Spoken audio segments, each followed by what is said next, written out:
Day 3 of Gokarna ఏంటంటే room అయితే vacate చేసి from Gokarna to Murudeshwar start అయిపోయాము. అక్కడున్న లోకల్ బస్సే ఎక్కామన్నమాట. బట్ మురుడేశ్వర్కి అయితే డైరెక్ట్ బస్సెస్ లేవంట. ఫ్రమ్ గోకర్ణ టు కుంటా వెళ్ళి కుంటా నుంచి మళ్ళీ మురుడేశ్వర్ వెళ్ళాలి.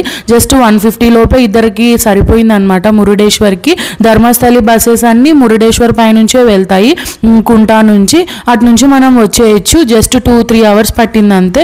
ఇంకా వెళ్ళేసి ఇంకా రూమ్ తీసేసుకొని లంచ్ చేసేసి ఇంకా మంచిగా ప్రిపేర్ అయ్యి ఫొటోస్ దిగుదాం, ఎంజాయ్ చేద్దాం, మంచిగా వ్యూ బాగుంటుంది కదా మురుడేశ్వర్లో అని చెప్పి స్టార్ట్ అయిపోతే ఇంకా స్టార్ట్ అయినట్టే అయ్యిందండి.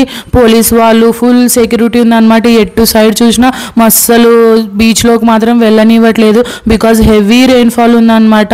ఇంకా వాళ్ళ సేఫ్టీ వాళ్ళు ఉన్నారు, అంతా మన కోసమే కదా అని మేము కూడా జస్ట్ సైడ్ వ్యూ ఒకటి ఎంజాయ్ చేస్తూ బయటనే టెంపుల్ బయట కూర్చొని వ్యూ ఎంజాయ్ చేస్తూ మంచిగా బాగుందండి. నైట్ షో మాత్రం చూసేసి వచ్చాం. బాయ్.